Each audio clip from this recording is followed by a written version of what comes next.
ოთხშაბათ საღამოს. ის, რასაც ვერ წაიკითხავ ენციკლოპედიაში და ვერ იპოვი ტურისტულ გზამკვლევში. დაინახე უცხო სამყარო კატოს სტუმრის თვალით. არ გამოტოვოთ კატოს ინტელექტუალური საღამოები 11:15 წუთზე. საღამომშვიდობის რადიო იმედის ეთერშია გადაცემა კატოს საღამოები. საეთერო სტუდიაში მუშაობს წამყვანი კატო და ხმის რეჟისორი ნინო ეჩხიკიძე. ჩვენი დღევანდელი გადაცემის თემაა ერთი მხატვრის თვალით დანახული უკიდურესი სამხრეთი იტალიის. ერთი მხატვარი კი სტუმარი თათო ხარბედია. თათო საღამომშვიდობის. თათო, შენი ვიზიტი როგორ დაიგეგმა იტალიის ამ ქალაქებში, რომლებშიც ნაკლებად დადიან ქართველები: ბარი, ალბერო ბელო, მოდუნიო და რუვო. იცი არის რომ თქვა რომ რაღაც გარკვეული მიზეზი მქონდა იქ წასასვლელად რომ მოვიტყუები, იმიტომ რომ ძალიან შემთხვევით აღმოვაჩინე რომ შემეძლო ბარში წასვლა. ჩემი პირველი შეხება იტალიასთან მაინც რომიდან დაიწყო, იმიტომ რომ თავი რომია. თუმცა იქ ჩემი მოძღვარი იყო, ერთ-ერთი ტაძრის მოძღვარი, მამა სერაფიმე, რომელმაც მირჩია რომ ბარში ბევრი სიწმინდეები იყო და თუნდაც მართლმადიდებლური თვალსაზრისით უპირიანი იქნებოდა რომ ჩავსულიყავი ბარში. საბატრიარქომ შემეწყო ხელი იმ თვალსაზრისით რომ ან ვიზის თვალსაზრისით ძალიან ადვილად მოხდა ჩემი წასვლა და რომის შემდეგ პირველი რაც გავაკეთე ეგრევე წავედი სამხრეთში, თუმცა ძალიან შორს მეჩვენა და ძალიან უცნაურიც იყო ზოგადად ბარში ჩასვლა, იმიტომ რომ შორს არის თავისთავად და არც ისეთი ცნობილია. ცნობილი უფრო აი როგორ გითხრათ, სამუშაო თვალსაზრისით ბევრი ქართველი მუშაობს იქ გაგიკვირდებათ და მაგრამ ისე რომ დამთვალიერებდა ტურისტული თვალსაზრისით, ეხლა უფრო ხდება ბარი პოპულარული თავის სიწმინდეებით. აი შენ ახსენ ძალიან საინტერესო რამ რომ რომიდან მოხდი მერე ბარში. რომი არის მამაქალაქი, ხო, როგორც ერთ-ერთმა გებულად ეკუთვნის ეს გამოთქმა მოხდეს. მან თქვა პირველად როდესაც რომზე ვსაუბრობდით სხვა რადიოში და სხვა გადაცემაში, მან თქვა რომ რომი ეს არის მამაქალაქი. და ქალაქი სადაც მიდის ყველა გზა არის მამაქალაქი და აქედან ხვდები იტალიის სულ სხვა პატარა ქალაქებში. როგორი არის აი განცდა რომიდან აქ მოხვედრა უკვე? ხო, იცი არის გარდა იმისა რომ მართლა მამაქალაქია და ამიტომ მაშინ პატარა შვილები დავარქვათ იმ ქალაქებს სადაც მე ვიყავი და ის კარგი შვილები მინდა გითხრათ, ნაკლებად ცნობილი, მაგრამ ძალიან კარგი შვილები, არ ვამბობ ვენეცია, ფლორენციაზე და ასე შემდეგ, რომელიც ძალიან პოპულარულია თავის ყველანაირი უკიდეგანოდ ხუროთმოძღვრებით, ხატრობით და ასე შემდეგ. ვერ ვიტყოდი რომ ნაკლებად საინტერესოა სამხრეთ მხარე, პულის რეგიონისა, რომელშიც შედის ბარი. ანუ ეს პულის რეგიონი ეგრეთ წოდებული დანაყოფებია ბევრი ქალაქების, რომელიც არქიტექტურულადაც კი აი რომის ეგავლენა საკმაოდ თვალნათლივ ჩანს ხუროთმოძღვრულ ძეგლებში, ხატრობაშიც კი, ფრესკებში, ანუ არ არის ის დონე თავისთავად, მაგრამ არც ნაკლები. უფრო თვალსაზრისით, სულიერების თვალსაზრისით არის ძალიან საინტერესო სამხრეთ იტალია. თავის სიწმინდეებით კიდევ ერთხელ ვიმეორებ. წმინდა ნიკოლოზით მინდა თავი დავიწყო, იმიტომ რომ მე ვფიქრობ, რომ ბარი უფრო და უფრო საინტერესო გახადა წმინდა ნიკოლოზის წმინდა ნაწილების ჩაბრძანება იქ, იმიტომ რომ ადამიანების დაინტერესება მაინც აქედან ამოდის. ანუ ამომავალი წერტილი ბარში ჩასვლისა წმინდა ნიკოლოზის წმინდა ნაწილებია, რომელიც დაკრძალულია ბაზილიკაში, საკმაოდ ესეთი დიდი ბაზილიკაა, სამნავიანი, რომ შეხვალ ინტერიერი ფრიად კათოლიკურია თავისთავად, ხოლო აი ქვემოთ ქვედა სართულზე არის განლაგებული წმინდა ნიკოლოზის საფლავი, სადაც აი კანკელი არ არის გამოყოფილი როგორც ქართულ მართლმადიდებლურ ტაძრებში, ღია სივრცეა, ტრაპეზის მაგიდაც დგას და ქვემოთ არის სიწმინდე, სადაც მამა მოსე არის ერთ-ერთი ქართველი ბერი, იქ მოღვაწე, მრევლს კრიბავს, ყოველ ხუთშაბათობით ტარდება პარაკლისები, საჯამთველო და ასე შემდეგ და წირვა ტარდება კვირაობით. კეთილი. შენ 3 თვის მანძილზე ცხოვრობდი რეგიონ პულიაში, რომელსაც აპულიას ეძახიან თავად იტალიელები. ეს ჩვენ არატო ჩამოვაცილეთ ესე უკვე ჭღერდა თუ და გაურკვევლობის გამო არის რომ ყველა ამბობს როგორც რეგიონი პულია და არა აპულია. ხო, თუმცა რო გითხრათ წერითაც კი ესე არის რომ ბევრ ნაკვებში იწერება აპულია, ან იწერება პირდაპირ პულია. ის როგორც ბარზე არის, იმიტომ რომ ბარსაც აქვს მსგავსი, იმიტომ ძველი ბარი და ახალი ბარია თვითონ აი ამ პატარა ქალაქშივე. იმიტომ რომ ხუროთმოძღვრულათა ძალიან განსხვავდება ეს ძველი და ახალი ბარი ერთმანეთისაგან, იმიტომ რომ აი რაღაც ძალიან პატარა მონაკვეთში შედიხარ და გძნობს სუფთა იმ იტალიურ ეზოებს, ანუ ქვით მოკირწყულ ქუჩებს, რომლებიც ძალიან პატარაა და იქ ფეხით მხოლოდ საფეხმავლოა და არ დადის ბევრი ტრანსპორტი, ან ძველ ბარზეა ლაპარაკი. თითქმის ყველა ნაბიჯზე გვხვდებათ საკმაოდ მონუმენტური ბაზილიკები, და ახალ ბარსად შეეხება, ანუ ამ პულიუის რეგიონის აი ესეთ ცენტრალურ ბარსად, ჩვეულებრივი ქალაქი იტალიური. თუმცა ნაკლებ გამწვანებული და ძალიან ისეთი საინტერესო შეიძლება ითქვას. აი სულ სხვა მოგზაურის სტატია წავიკითხე მე ინტერნეტში, ეცეთ გააცემისთვის ემზადებოდი და ის წერდა, რომ აქ გზას ყოველთვის უთმობენ ფეხით მოსიარულეს, თუნდაც ის წითელზე ცდილობდეს გადასვლას და თანაც გზას რომ გითხრობენ, ამას ღიმილით აკეთებენ. როგორ შორია თბილისიდან ეს ყველაფერი? ხო, იცით რა არის ძალიან კარგია რომ ხაზგასმა ამაზე, იმიტომ რომ იქ მაცხოვრებელი სამხრეთელები საერთოდ აი აშკარად თვალში საცემად განსხვავდებიან თქვა უფრო ჩრდილოეთ იტალიელებისაგან. ანუ ბევრად უფრო კონტაქტური და უბრალო ხალხია, აი შეიძლება ითქვას პროვინციალიზმისადმი დამახასი თითქოს, მაგრამ აი მართლა თუ თქვა ჩრდილოეთში უფრო ესეთ რადიკალურად ცოტა ესეთი რაფინირებული ხალხია, აი აქეთ პულის რეგიონში უფრო უშუალოდ ძალიან ისეთი უბრალო ხალხია. ზუსტად ის ფაქტი რომ წითელზე გიშვებენ და თან გიღიმიან, აი ამათი კეთილგანწყობილი ხალხია ძალიან და ამაზე მეტყველებს. აი თვითონ არქიტექტურა როგორია, რამდენად განსხვავებულია, კი აქვს რომის ზეგავლენა, მაგრამ ეს მაინც პატარა ქალაქია და იქნება თავისი პატარა ხიბლები რაღაც სხვა. ეს ხიბლები გამომდინარე იქიდან, რომ საპორტო ქალაქია, ანუ ძალიან ახლოს არის მასთან საბერძნეთი და ბევრის კუთხეები, რომელიც ბიზანტიურ კულტურას ატარებდა და ეს იგრძნობა ამ პულის რეგიონში, იმიტომ რომ დაგიკვირდებათ და ხუროთმოძღვრული ძეგლები მეტწილად მართლმადიდებლურ იერსახესაც კი ატარებს. აი ფრესკებია კიდე შემორჩენილი თქვა რამოდენიმე რეგიონში, რომელიც მართლმადიდებლურია, რაოდენ საოცარიც არ უნდა იყოს. ამიტომ არის რომ აი მანამ სანამ რომის დიდი ზეგავლენა იქნებოდა, იყო უფრო ეს ბიზანტიური ზეგავლენა აქეთ საბერძნეთის მხარის. და ამიტომ არის არქიტექტურულად ძალიან პომპეზური არ არის, როგორც თქვა ჩრდილოეთ იტალია.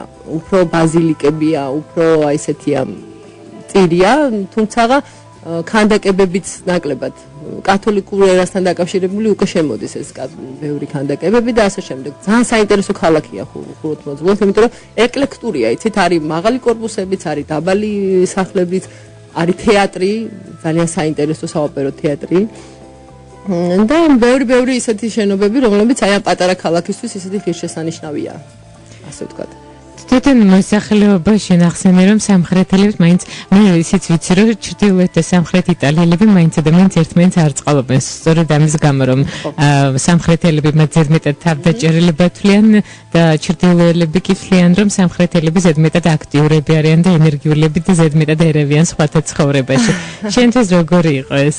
ჩემთვის მე მიუხედავად იმისა ცოტა აი რახან ენის ბარიერი იყო ჩემ შემთხვევაში მე მხოლოდ აი ეს მიმიკი და ჟესტიკულაციით ვცნობდი რამდენად ხმაურიანი იყო ეს ხალხი თუმცა ენის განსხვავებასაც ვცნობდი რაღაცა დოზით იმიტომ რომ ყველა ქართველს გონია როცა იტალიაში ჩადის რომ მას ძალიან კარგად ესმის იტალიური იმიტომ რომ ისინი როცა გესაუბრებიან მათი მიმიკა თუნდაც სამხრეთელების იმდენად გახსნილი და ღია რომ გონია რომ ისინი შენი ძალიან ისეთი ძველი ბიზოშვილები ხვდებიან ასე რომ ვთქვათ ქართულად და ძალიან ადვილად შემოდიან შენთან კონტაქტში ანუ თბილი ხალხია და ძალიან ხმაურიანი მართავს ანათ იმიტომ რომ მე ძალიან ბევრს დავდიოდი ბარი თვითონ პატარა ქალაქია და აი შეიძლება ფეხით ბევრი კუთხე და კუნჭული ნახო ძალიან მალე ანუ მიგივე გარიბარდის ბაღი აი თქვათ პეტრუცელის თეატრთან ბევრი ხალხი გოვდება ძალიან ანუ სულ ისეთი ცხოვრები ცხოვრობენ აქტიური და ხმამაღალი ხალხი აი ბაზარიც კი რომელიც ძალიან ფერადია აი ჩვენი ბაზრისგან განსხვავებით ანუ ჩვენები როცა პროდუქტს ყიდიან ძალიან არ გაჰყვირიან რას ყიდიან ხო აი იტალია დგას და უკიდეგან ბოლო ხმაზე გაყვირის იმ პროდუქტის კარგობას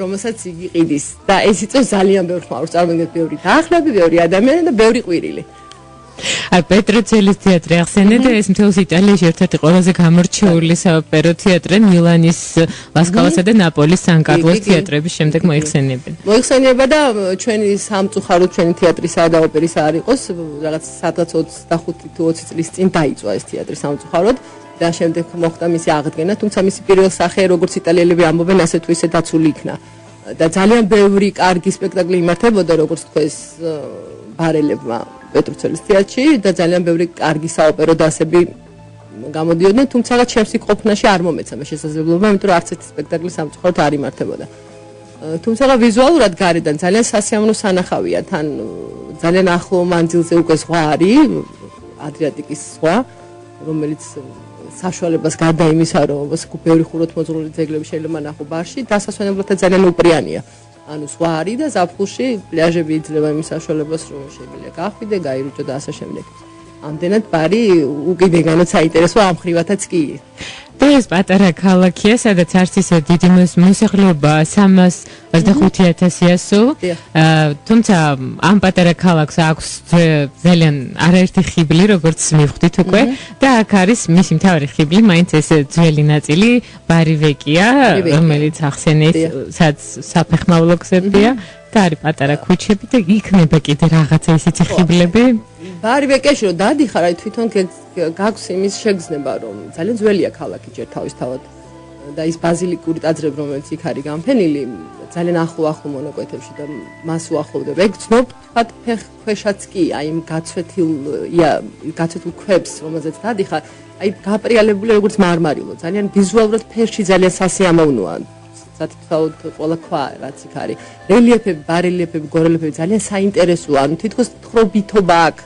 აი ამ ქალაქს როცა მიდიხარ, ანუ პერმანენტულად რაღაცას გიყვება თითოეულ შესახვევი. თითოეულის ბაზილიკური ნაგებობები, რომელიც მასშია. ანუ სანტა, ანუ სიწმინდეები, სანტა კი არა, სანტა ნიკოლა, სან ბაზილიკა, ანუ ყველა კუთხეში სადაც უნდა გაიხედო, ani ტაძრები და აი თითქოს ერთფეროვანია და იდენტური ნაგებობებია, მაგრამ ძალიან საინტერესოა და ინტერიერში როცა შედიხარ უფრო და უფრო საინტერესო ხდება, იმიტომ რომ ბევრი საუკუნეების სხვადასხვა გადაწერილები, რესტავრირებული ფრესკები ხდება საოცრად საინტერესო. მე მაგალითად როგორც ხატვარი, ჩემთვის უფრო და უფრო საინტერესო იყო, თქვა, მსგავსი ფრესკებზე ჩემი ყურადღების გამახვილება და იგივე ხატწერაზე და იკონოგრაფიაზე, რომელიც ჩემდა საბედნიეროდ აი უფრო რესტავრაციამდე ფრესკები და სარკოფაგები რაც ვნახე, ფაქტურად მართლმადიდებლურ ეპოქასთან ძალიან ახლოს იყო. აი თუ არ და იგრძნობა თან ფერწერაში, აი როგორც ჯოტომ თქვა განავითარა და უკვე სხვანაირი გახადა ფრესკა, აი ანალოგიურად ჯოტოს გავლენა, თქვა როგორ განიცადეს და როგორ გადავიდა კათოლიციზმში, როგორ გახდა ხორციელი ეს ფრესკები. საკმაოდ საინტერესოა ბარის ამ ხრივადაც კი. კიდევ ერთი საინტერესო ფაქტი, ანუ იქ სადაც სან ნიკოლას ბაზილიკა დგას, ეგრეთ წმინდა ნიკოლოზის ტაძარი და სიწმინდეა წმინდა ნიკოლოზის, აი ცენტრში ეგეთ წოდებული მოედანია, სადაც დგას ჩვენი ზურაბ წერეთლის ქანდაკება წმინდა ნიკოლოზისა. ბრინჯაოს ჩამოსხული საკმაოდ მონუმენტური ქანდაკება. იმდენად რამდენადაც კათოლიკებს ძალიან მოწონს ქანდაკებები, ну იქ არის მინიატურული ქანდაკებები, მონუმენტური და ასე შემდეგ, უამრავი. კეთილი, ჩვენ დროებით რადიო იმედის ეთერის საინფორმაციო გამოშვებას უნდა დავუთმოთ, შემდგომ ისევ დავბრუნდეთ ბარში და ათო ხარბედიასთან ერთად. არ გამოტოვოთ კატოს საღამოები რადიო იმედზე. გრძელდება ჩვენი გადაცემა, დღევანდელი გადაცემის თემა ერთი მხატვრის თვალით დანახული უკიდურესი სამხრეთი იტალიის გადაცემის სტუმარია მხატვარი ათო ხარბედია. ჩვენ ისევ ბარში დავრჩით სათემოდი ამ საათშიც და ძალიან საინტერესოა თვითონ ამ ქალაქის ცხოვრების წესი, პატარა ქალაქი, იტალიის სამხრეთელების სხვაგვარი ტემპერამენტი. როგორია დილა შუა დღეს საღამო, როგორ იწყება, რა დროს იწყება? რასაც ყველაზე ძალიან მიესალმები იტალიაში და არა მარტო იტალიაში, ევროპაში არის, რომ ქალაქი იღუძეს ძალიან ადრე, დილით და მათი სამსახურები ეგრეთ წოდებული იწყება დილაუთენია. ანუ ის რომ სისხამდილით და რაც ძალიან კარგია. თუმცა აქვს სისხამდილის კომპენსაცია, რომელსაც პომერიჯო ქვია, იმიტომ შუა დღეს აბსოლუტურად ყველაფერი იკეტება და ეს ადამიანები რომ ძალიან იღუძებენ, შუა დღეს ისვენებენ. აი შუა დღე, რომელიც აი მართლა ნონსენსია, ასეთი ხმაურიანი ქალაქიდან სადღაც შუა დღის პერიოდში აბსოლუტურად არაფერი არის მის, არის სიწყნარე, თუ არ ჩავთვლით იმ ქართველების ხმაურისა, რომელიც ამ დროს იკრიბებიან ზუსტად. ანუ საწინააღმდეგო და ამ დროს ხდებიან ერთმანეთს. თვითონ იტალიელები შუა დღეს ისვენებენ და მათი დასვენება არ შემოიფარგლება მხოლოდ იმით, რომ დახურა სამსახური, დახურა მაღაზია, დახურა რაღაცა ლავგები. ანუ ის რაც შემოსავლის წყალო შეიძლება იყოს თუნდაც იმ შუა დღეს, ამ ადამიანს არ აღელვოს. თავარია მისთვის დასვენება, ის რაც ენერგიები დილით აქვს დახარჯული, მიდის, იძინებს, ისვენებს, შუა დღეზე არ შეიძლება ბევრი ხმაური, იმიტომ რომ შეიძლება სრულად შემთხვევით შენ რაღაცა ძალიან იხმაურო და მან გამოუძახოს კარაბინერებს და აგაჯანიმონი, იმიტომ რომ დაუღიო სიმშვიდე შუა დღის პომერიჯოსი. ამიტომ ვიტყოდი, რომ მიუხედავად თავიანთი დიდი ტემპერამენტისა, ამ ხალხმა იცის თავიანთი თავის პატივისცემა, რაც გამოიხადება მუშაობაში, დასვენებას და ასე შემდეგ. აი კვირასაც კი ძალიან გამიკვირდა, იმიტომ რომ იტალიელები მოგეხსენებოდა თანაც სამხრეთელები, ანუ ძალიან მუშა ხალხია, ანუ მათი შემოსავალი თუნდაც ის რომ ტურისტებზეა გათვლილი, საოცარია, კვირას ისინი ისვენებენ, ანუ დაკეტილია რაღაცა შოპინგები შეიძლება თქვა ტურისტებისთვის, არის ძალიან ბევრი მაღაზიები, ასე შემდეგ, რომლებიც მაგრამ ძალიან ცოტაა ღია კვირა დღეს, ანუ ისვენებს ძლიერი, აი ორიც კი შეიძლება ვერ იყიდო, თუ ისინი ისვენებენ. რაოდენ სასაცილოც არ უნდა იყოს. სხვა საღამოს იღვიძებს ისევ ქალაქი. აი დაახლოებით რა დროს იღვიძებენ? დაახლოებით ესე 4-5 საათიდან იწყება ისევ გახსნა მაღაზიების, ისევ გახსნა აი ტაძრები ვნახე 1-2, რომელიც ღია იყო თორე სხვა დანარჩენი თითქმის ყველაფერი იხურება. აი ძალიან ისეთი სავაჭრო ობიექტებიც კი, პიცერიები, ყავის დალებაც კი შეუძლებელია თუ სახში არ შეხვდები და არ დალი. რაოდენ სასაცილოდ არ უნდა იყოს. თუმცა ქუჩებში აი როცა უკვე იხსნება, ეგრევე მოდის ძალიან კარგი სურნელი, აი ესპრესოს სუნი, კარგი ყავის სუნი. ჩემთვის ძალიან საოცარი და ძალიან საყვარელი ნაყინის არომატები, აი ვანილის სუნი. ძალიან კარგად იციან როგორ იყვებონ. აი ჯელატო, უამრავი ხო ჯელატოს მაღაზიებია და არის უკიდეგანო დიდი არჩევანი ფერადოვნების გემოს მიხედვით და ასე შემდეგ. სამარხოც კი იჩემდა გასაკვირად. ანუ ბევრი ვეგეტარიანული ნაყინებია, რომელიც შერბეთები, რომელსაც ძალიან და საინტერესო, ანუ იციან როგორ იყვებონ, იციან რასთან შეჭამონ, იციან როდის დაისვენონ და ანუ ამიტომაც არის ალბათ, რომ ასეთი ტემპერამენტიანები არიან, ანუ არ იღლება ადამიანი, იმიტომ რომ მას თავისი დღე გაწერილი აქვს, როდის ადგეს, როდის დაწვეს, როდის ისადილოს და ასე შემდეგ. თუმცა ძალიან სასაცილო ფაქტია, სასაცილო კი არა მე მიკვირდა ძალიან, როცა აი მაგალითად საქართველოში ადამიანს ხვდები და ეკითხები როგორ ხარ, მას არ ეუნები თუ ძალიან ახლობელი არ არის რა ჭამე დღეს. აი იტალიაში ძალიან საყვარელი შეკითხვა, ანუ მანჯარი, სულ მესმოდა პერმანენტოდ მანჯარი რა არის ეს, რომ ვიკითხე, ანუ ადამიანი გეკითხება და განსაზღვრავს შენს კარგად ყოფნას თუ რა მიირთვით დღის განმავლობაში სადილად, რაოდენ სასაცილოდ არ უნდა იყოს.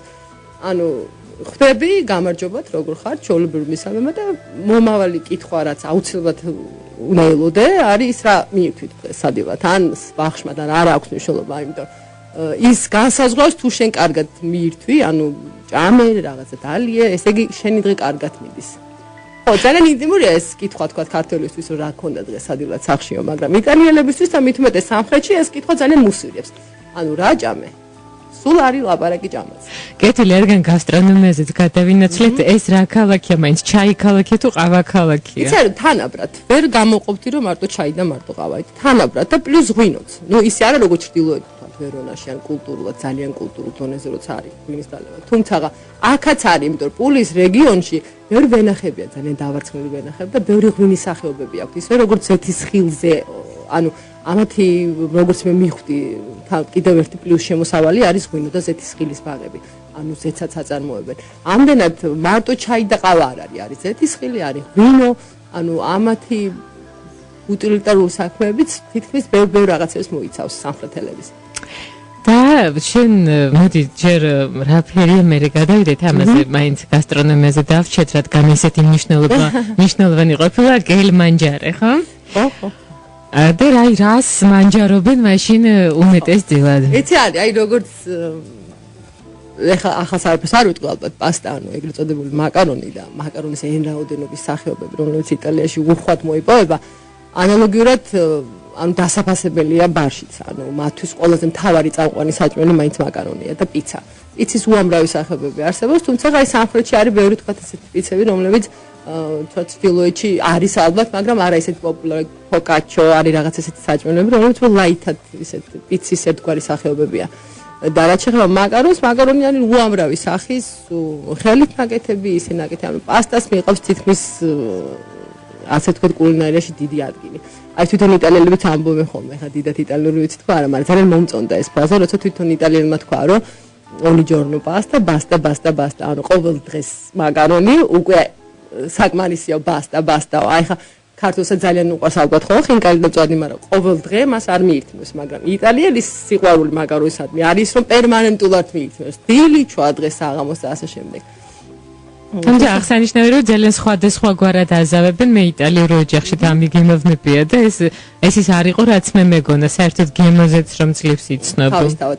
იმიტომ რომ იქ მაკარონის შემცველობა სხვა არის. ანუ ასე ვთქვათ როგორც იტალიელები ამბობენ იმათი მაკარონი ადამიანურია ვიდრე განსხვავებით ჩვენგან, იმიტომ რომ როცა მუშაობდი აქ იტალიელებთან მქონდა ესეთი შემთხვევა, როცა ჩვენ სასადილოში ჩვენი მაკარონი მიირთვა ერთ-ერთმა იტალიელმა ძალიან შეურაცხყოფილად მიიღო თავი რომ ძალიან გთხოვთ რომ ამას მაკარონს მოუწოდებთო.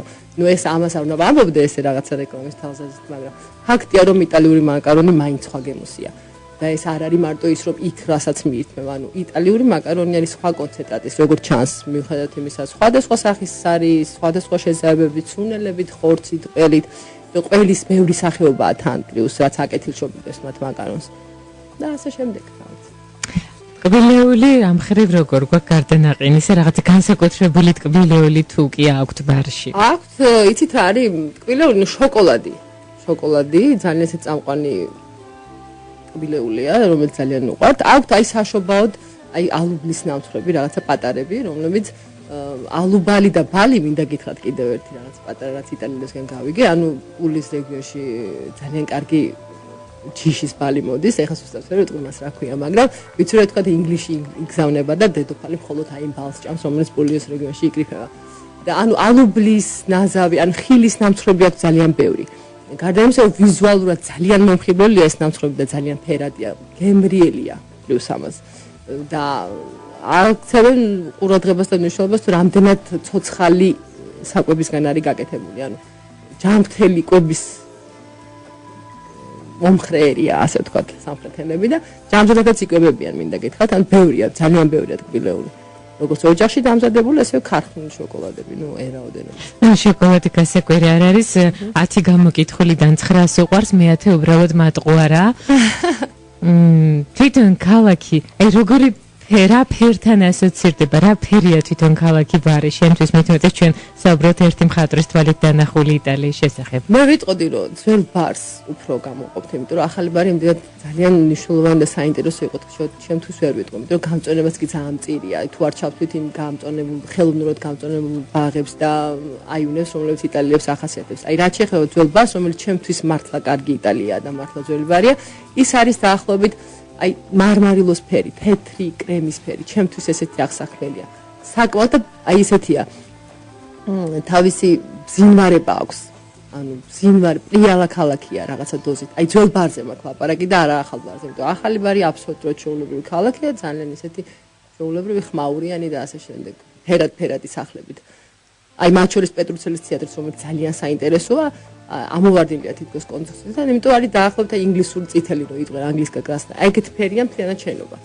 რასაც ვერ ვიტყვით ძველ ბარზე. აი როგორც კი შედიხარ რაღაცა თაღებია, აი თაღს იქით რო გადიხარ, იწყება აბსოლუტურად სხვა ფერების შემოსვლა. აი ღია ტონების, პასტელური ტონები, მეტად პასტელური ტონები. აი ამ ქალაქში როგორია მათი ჩაცმულობის ყაიდა? ქალაქში სადაც იციან რომ დაადგმდნენ საკუთარი ყავით, შენ როცა ყვებოდი როგორ ისვენებენ ისინი შუადღისას, ერთი იგავი გამახსენდა, სადაც წარმატებული კურსდამთავრებულები პროფესორს ეწევიან სტუმრად, ისინი ჩივიან რომ ძალიან რთულია ცხოვრება, ძალიან ბევრი აქვს საქმე. პროფესორი მათ ყავას შესთავაზებს და როდესაც ისინი ყავის მაშერენ გართულნის ეტყვით რომ თქვენ ყველანი ფიქრობდით არა იმაზე თუ როგორი ყავა მოხარშე მე, არამედ იმაზე თუ ვის როგორი ფინჯანი შეგხვდებოდათ და აი ამ ფინჯანზე ორიენტაციამ თქვენ სულ დაგავიწყდათ ყავა და მისი გემო არა და ფინჯანი არ ცვლის ყავის გემოს, ამიტომ ცხოვრება არის ყავა და დატკბით თქვენი ყავით. რაც იტალიელებს აშკარად კარგად გამოსდით, ყოველ შემთხვევაში ბარის მკვიდრს ცოდნიათ ეს ამბები ძალიან კარგად. და აი როგორია ეს ხალხი, ვინც იცის საკუთარი ყავით ტკბობა, როგორია მათი ჩაცმულობის ყაიდა, როგორია არიან ისინი გარეგნობით? მინდა გითხრათ, რომ შეგიძლიათ განსხვავებით, სიმაღლესთანაც კი რაღაცა ეს თვალში არ ვიცი, ეს ჩემი სუბიექტური აზრია, არ არიან ძალიან მაღლები. ყოველ შემთხვევაში მე ვწდებოდნენ ეს იტალიელები, არ ვამბობ ბარის ხოროზე მაქვს ლაპარაკი, თუმცა ვთქვათ მოდუნიოში გვერდზე მეზობელ ქალაქებში უფრო სხვა აგნობის ადამიანები დახვდნენ. და მიუხედავად იმისა, ძალიან ახლოს არის ეს რეგიონები ერთმანეთთან. ძალიან კულტურულად ჩაცმული ხალხია, მინდა გითხრათ. ის რომ ძალიან შორს თუ ახლოს მაინც მივანია და ეს მოდის, იმიტომ რომ რაღაცა იდენტურობა აქვს ჩაცმულობაში, უმეტეს თინეიჯერებს. თითქმის დაახლოებით ერთი ტიპის ახალგაზრდები ხდება. აი, როცა ქუჩაში ჩაგივლის, თქვათ ვიღაცა ბიჭი, მომავალი ბიჭიც ძალიან მსგავსია. სულ გონია რომ ერთი და იგივე ხალხს ხვდები, იმიტომ რომ ერთნაირი ვარცხილობები, რაღაცა ერთნაირი შარულები, აუცილებლად ყოველს ძალიან კარგად მოვლილი სახის კანი, გაკეთებული წარბები, ეს არ აქვს მნიშვნელობა ქალია თუ კაცია, საყურე, პერსინგი ძალიან მოდურია. სიმპათიური ხალხია, საკმაოდ სიმპათიური და არც ესეთი მუქი ფერის, როგორც ამბობენ იტალიელებს. ისეთი შერეული ეთნოსია საკმაოდ ძალიან ისეთ კარგ ფერებში. და ამ პატარა ქალაქში როგორ გადავაადგილდებით? გადაადგილებაც ძალიან ადვილია, იმიტომ რომ ძალიან მოგვარებულია თქვათ მატარებლის თვალსაზრისით ბევრად უფრო კომფორტულია გადაადგილება, იმიტომ რომ როცა ავტობუსით მიდიხარ, თავისთავად სანახაბროად უფრო სხვა რაღაცების ნახვა შეიძლება, მაგრამ მატარებელი ყველაზე კომფორტული, როგორც დროის თვალსაზრისით მოგებით, ანალოგიურად გზავრობის თვალსაზრისით. ან მატარებლით შეგიძლია თითქმის ყველა თელიპულის რეგიონი მოიარო და გადაადგილეთ თავისუფლად. თან ბარში არის ცენტრალური ვაგზალი, როგორც ავტობუსების, ანალოგიურად მატარებლის. მათ დღესასწაულებსაც რომ შევეხოთ, შენ მე ამბობდი ეთერს მიღმა, რომ აქვს საოცარი, ძალიან საინტერესოა მათი შობა. არის ძალიან ჩემს საბედნიეროდ მე წელს კიდევ რამოდენიმეჯერ მომეცა იქ ჩასვლის საშუალება და ვიყავ ხა ზამთარში შობის პერიოდში და რა ხამ თქვი და კიდე ხაზგასმით თუ ქრისტიანობა და კათოლიციზმი საკმაოდ მაღალ დონეზეა ბარში და ყურადღებას მიიქცევადი, ანუ მეტწილად არის აი ძველი, ანუ მათი კალენდრით, კათოლიკური კალენდრით აღსანიშნავი ქრისტიანული დღესასწაულები. აი შობაზეც თქვათ და სხვადასხვა დღესასწაულებზე ხდება თეატრალიზირებული კამუფლაჟები, თქვათ აი პაპიერ-მაშის თოჯინებით გაკეთებული პატარა ინსცენირებული, აი თქვათ შობის ბეთლემის სცენის დადგმა. გამოტანილია ძალიან ბევრი მინიატურული ქანდაკებები. გამოდის ხალხი, რომლებიც ამაში ასე ვთქვათ მონაწილეობას იღებენ და იზიარებენ აი შობის სიხარულს, ვთქვათ, რომელიც ბეთლემში სუფევდა. ანუ მსგავსი რაღაც თეატრალიზებული და ინსცენირებული პატარა პიკანტური სცენები აქვთ დღესასწაულებზე. მეტწილად ქრისტიანი. ყოველ შემთხვევაში ჩემსი ყოფნაში მხოლოდ და მხოლოდ აი ამ კუთხით მინახავს. თუმცა აი ხა რამოდენიმე დღის წინ ჩემს მეგობარს ვესაუბრებოდი, რომელიც ძალიან ხშირად კონტაქტობს სოფიასთან და სოფია მიყვება და ჭიაკოკონობაო. და ძალიან სასაცილო იყო, იმიტომ რომ ვაყოლებდი, რომ აი როგორია თქვა მათ ჭიაკოკონება, რომელიღაც ერთ-ერთ რა თქმა უნდა რაღაც მსგავსია როგორც ჩვენთან თქვა დასავლეთ საქართველოში ან სადღაცაც. ცოტა მითიურია, მაგრამ იქაც ხდება მსგავსი არა ქრისტიანობიდან ამოვარდნილი რაღაცა ესეთი მითიური ზღაპრებების ჭიაკოკონების და რაღაცა ეგეთი დღესასწაულებიც ბევრი აქვს. კეთილი, ჩვენ რადიო იმედის ეთერი მუსიკას უნდა დავუთმოთ, მოგვიანებით საინფორმაციო გამოშვება გელით ამინდის პროგნოზი და შემდგომ ისევ ვიმოგზაუროთ იტალიის უკიდურეს სამხრეთში, ოღონდ ამჯერად ამოვყოთ ქალაქებში თავისეთში, როგორიც არის ალბერო ბელო, მოდუნიო და რუვო. არ გამოტოვოთ კატოს საღამოები რადიო იმედზე. გრძელდება ჩვენი გადაცემის საუბრის თემა ერთი მხატვრის თვალით დანახული უკიდურესი სამხრეთი იტალიის ერთი მხატვარი კი თათო ხარბედია. ჩვენ მასთან ერთად ვიმოგზაურეთ ბარიში და ამჯერად უკვე ალბერო ბელოში უნდა გადავინაცვლოთ ლამაზი ხე, თათო როგორც ჩვენ მითარგმნე. ნამდვილად, ანუ ჩავწვდით ახლა ჩვენს მატარებელში, რომელიც გადის ბარის ვაგზლიდან და წავიდეთ ალბერო ბელოში, რომელიც არც თუ ისე ახლოს, მაგრამ არც თუ ისე შორს არის ბარიდან მოშორებით. ძალიან წყარი ქალაქია ჩემდა გასაგებად, რაც პირველად ძალიან თვალსში საცემი და ყურში გასაგები იყო, ბარისგან განსხვავებით. დილით ჩავედით და რატომღაც არ მაქონდა იმისა, ახლა ალბერო ბელოა და ამას ხეს ნიშნავს, უფრო მეტად გამწვანებული იქნებოდა იქაურება. თუმცა ძალიან წირია იქ გამწვანება, ისე როგორც თითქმის ნახევრად ბევრ ქალაქებში ბარის რეგიონში, პულის რეგიონში. შედიხარ ძალიან საინტერესოა ალბერო ბელო თავის ხუროთმოძღვრული ძეგლებით და უბრალოდ სახლებით, რომლებსაც ტრულები ქვია. ესეთი კონუსური შეისრული კონუსური სახლები დგას, ძალიან პატარა ზომის პიკანტური სახლები, რომლის ინტერიერიც ძალიან კამერულია, მაგრამ ძალიან საინტერესო. რამდენადაც იტალიელებმა თქვეს ეს უფრო რაღაცა უცბად აგებული სახლებია, რომლის არქიტექტურა მართლა ძალიან საინტერესოა და არც ისეთი ხშირია, იმიტომ რომ არცაც სხვაგან არ მინახავს მე იტალიაში მსგავსი ქალაქი. თეთრი თითქოს კირის ქალაქია. ანუ ეს ქვებით ნაგები შეისრული ეს კოლონები, კონუსის ფორმის კოლონები, ძალიან ახლოს ჭიდროს დგანან ერთმანეთთან. და ძალიან საინტერესოა ისიც, რომ ბევრი სახლის დაბოლოებაზე, ანუ გუმბათების დაბოლოებაზე, ეგრეთ წოდებული, ბევრი გუმბათი რო წარმოვიდგინოთ ესე, ანუ ბევრი პატარ-პატარა გუმბათები, ახლოს ძალიან ერთმანეთთან მდებარე, თეთრი ფერის ქვისგან აშენებული შეისრული სახლები. სრულიად ფანტასტიკური ხედია, სრულიად. აი ესეთ პატარა ფერდობზეა შეფენილი, 7 წყნარი ესეთი ქვის ქალაქი, რომელიც ამ შემთხვევაში უკვე გალესილია, რამდენადაც მე მოიყვნენ იტალიელები, ანუ მაშინ როცა აიგო ეს ქვებისგან, ანუ ქვებსა და ქვებს შორის კავშირი არაფერი არ იყო. ერთმანეთზე დაალაგეს მხოლოდ ქვები, ეს საოცარი მშენებლობით ააშენეს და შემდეგ მოხდა მისი გალესვა, რესტავრაცია და ანუ საუკუნეების შემდეგ განიცადა რა თქმა უნდა თავისთავად არქიტექტურული ცვლილებები. თუმცა ძალიან საინტერესო ქალაქია. გარდა ამისა, რომ ტრულების ენრაოდენობაა და მოფენილია მთლიანად თევზ გორაკზე და ულამაზესია იქაურება. ძალიან ბევრი მითიური სახლებზე მითიური სიმბოლოები ხდება. ზოგი მზის, ზოგი მთვარის, ზოგი ჯვრის, ანუ უკვე ჯვარი როცა ჩდება თავისთავად კათოლიციზმი იგულისხმება და კათოლიციზმთან და ქრისტიანულ კულტურასთან დაკავშირებით ძალიან საინტერესო ტაძარი დგას ქალაქ ალბერობეროში. დიდი მოზაიკა, რომელიც კოზმა და დამიანეს სახელობის არის, უერცხლო-მკურნალი წმინდანების. სამწუხაროდ ჩემდა რამდენჯერაც ჩავედით, იმდენჯერ დაკეტილი იყო ეს ტაძარი, ვერ გეტყვით რა მიზნით იყო დაკეტილი, მაგრამ გარიდან რაც დავინახეთ, საკმაოდ ისეთი ხუროთმოძრული ძეგლია, სამნავიანი ბაზილიკისა, კოზმა და დამიანის სახელობის.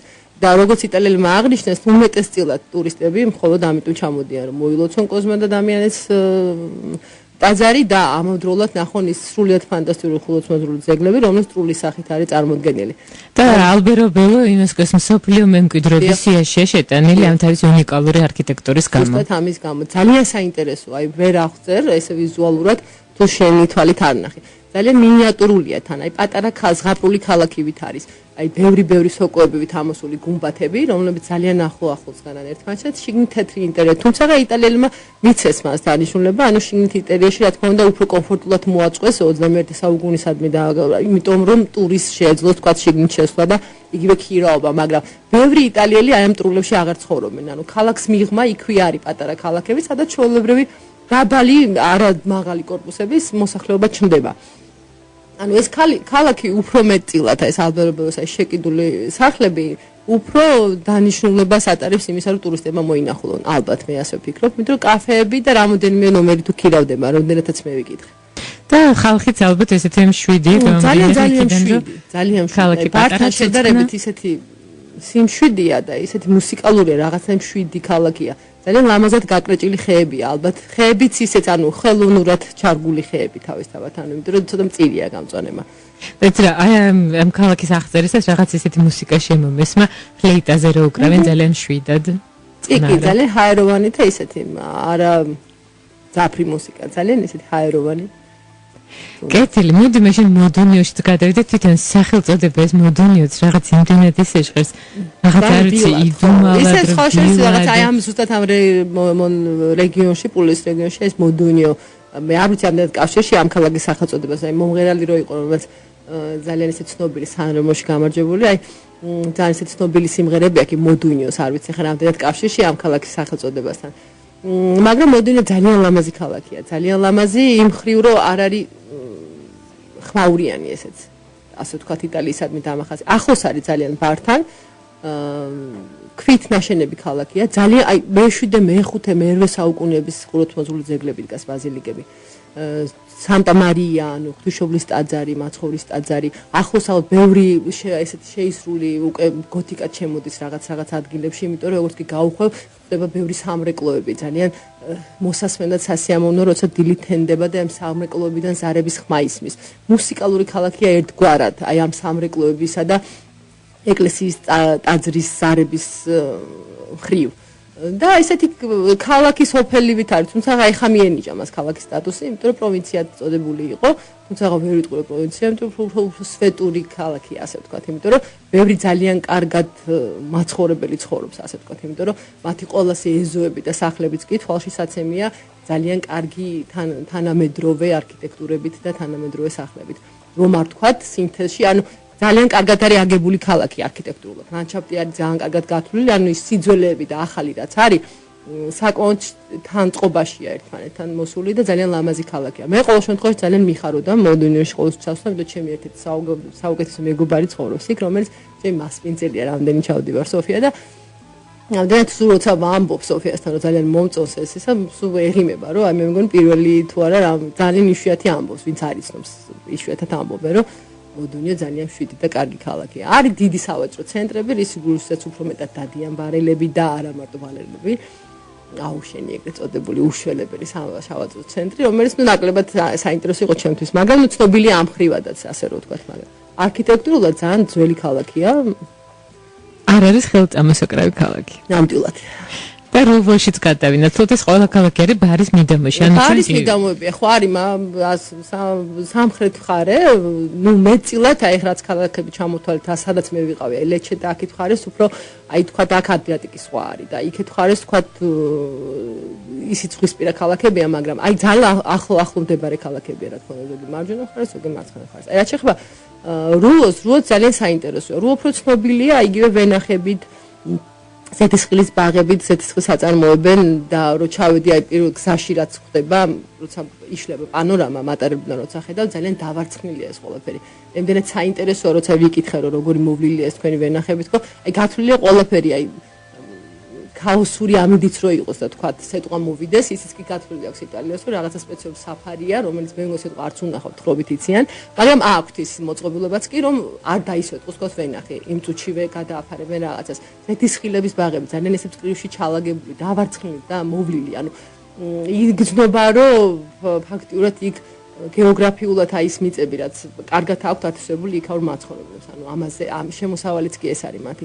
რაც შეეხება ქალაქში რომ შევედი, პირველი რაც რამაც ძალიან გამოვწა, აღმოჩნდა რომ არის ელინისტური ხანის მუზეუმი, სადაც აი საკმაოდ არქეოლოგიურად მოყვებული ბევრი კერამიკები აღმოჩნდა, რომელიც მეტწილად მაინც ბიზანტიიდან შემოტანილი იყო და ბერძნული სახეს ატარებდა, იმიტომ რომ იქ გათხრებში რაც იპოვეს, მე აღმოაჩინეს, რომ რუოში რაღაც დოზით მოსახლეობა მართლმადიდებლები იყვნენ და ბიზანტიური გავლენა მათთან ძალიან დიდი იყო, იმიტომ რომ ბევრი ხატებია, ბევრი იკონოგრაფიული ნამუშევრებია ამ მუზეუმში და ცნობილიც არის ფაქტურად რუო, ეს ქალაქი აი ამ მუზეუმის წყალობით გახდა ცნობილი. იქ კიდევ ერთ ტაძარში ვიყავით, რომელიც მათთვის საკათედრო ტაძარია, ქვემოთ ჩაგვიყვანეს რაღაც საბედნიეროდ აღმოჩნდა ისე, რომ ჩვენი მასმეძელი ვინც იყო მისი წყალობით გაგვხსნეს ქვევით სარკოფაგი. სიმართლე გითხრა, რომ მივხვდი ბიძწმინდანებზე იყო ლაპარაკი, ვერ გეტყვით, იმიტომ რომ ბევრი კათოლიკე წმინდანებია და იმ სარკოფაგებში ბევრი საინტერესო უბრალოდ ნიმუშებია შეტანილი. ანუ ფენებად ჩანს, რომელ საუკუნეებში რა ხდებოდა განვითარების სტადიები. ეს ქალაქიც საკმაოდ აი ფერებში თუ მკითხავ, დაახლოებით მოდუნიოს ფერების ქალაქია. ანუ მოდუნიო უფრო კრემისფერი, თბილი, აი ძისფერი ქალაქია. აი ესეთივია. ამ ნათელი ქალაქებია, რაც ყველაზე მთავარია და არც ერთი ჭრელი თქვა როგორც ძველი და ახალი ბარის შედარება ერთმანეთთან. მოკლედ, ჩვენ თუ კი ბარიში მოვხვდით, აუცილებლად უნდა მოვინახულოთ ეს ზემოთ ჩამოთვლილი ქალაქები, ასევე პოლიანინო ამარე, რაც ითარგმნება როგორც პოლიანინო ზღვასთან, თუმცა შენ აქ არ მოგიწია ყოფნა და შესაბამისად ჩვენც აღარ შევჩერდით შენთან ერთად. აი ამ ყველა პატარა ქალაქის დასათვალიერებლად თითო დღე საკმარისი იქნება. იცით არის, ესე ზედაპირულად რო ნახო, რა თქმა უნდა საკმარისი იქნება, მაგრამ თუ კი დაიწყებ ძალიან ისეთ მოძიებას და მუზეუმებში სიარულს და ასე შემდეგ, ალბათ 2 დღე მაინც ყველაზე უპრიანია რომ დაყო, თუნდაც იმიტომ რომ იგივე გამოიკვებო ამ ქალაქში, იქ წახვიდე დაიკარგო ამ ქალაქში. თუნდაც დაკარგვის ნაკლები შესაძლებელია და ძალიან მინიატურული ექსკურსიები. ანუ თან ძალიან კეთილგანწყობილი ხალხია და შენი დაკარგულება, რომელიც შენ გაწუხებს, იმ წუთშივე მათთვის აღსაქმელია და ეგრევე მოდიან რომ შენ გიშველო. ანუ არ არის ის პრობლემა რომ შენ ვიღაც არ დაგეხმარება. ძალიან კეთილგანწყობა.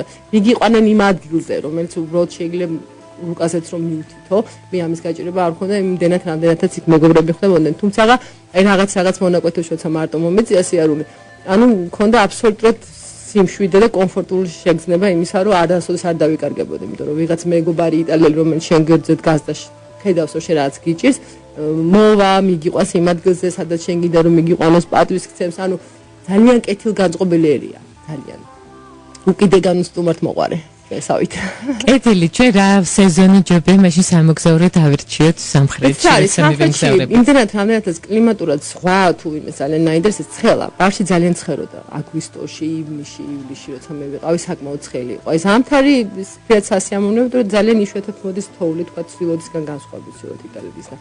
ამიტომ ვერ ვიტყოდ, ესე ვერ გამოყოფდი. ვისაც ძალიან უყვარს სიცხე, მაშეულია მიბრძანდეს ახალში და ძალიან კარგად აისმენს. ვერ იხეტიალებს იმდენ. თუმცა ხო, ანუ დამღლელია სიცხეში სიარული თუ კი შენ რა იმეს ნახვა გინდა არა ზღვის მიღმა და ასე შემდეგ, ანუ სასიარულოდ და დასათვალიერებლად თავისთავად ჯობია უფრო შემოდგომის ალბათ ან ზამთრის პერიოდი თუნდაც, იმიტომ რომ ზამთარი არც ისეთი ცივია. რო თქვა ვერ მოინახულო არის. კეთილი, ამისობაში ჩვენი გადაცემის დრო ამოიწურა. შეგახსენებთ, რომ ჩვენ საუბრობდით თემაზე ერთი მხატვრის თვალით დანახული უკიდურესი სამხრეთი იტალიის. ერთი მხატვარი კი იყო თათო ხარბედია. თათო, მადლობა მინდა გადაგიხადო სტუმრად მობრძანებისთვის. მადლობა თქვენ ჩვენს მსმენელს ყურადღებისთვის. გემშვიდობებით უსმინეთ რადიო იმედს. ოთხშაბათს საღამოს ის, რასაც ვერ წაიკითხავ ენციკლოპედიაში და ვერ იპოვი ტურისტულ გზამკვლევში. დაინახე უცხო სამყარო კატოს სტუმრის თვალით. არ გამოტოვოთ კატოს ინტელექტუალური საღამოები 11-15 წუთზე.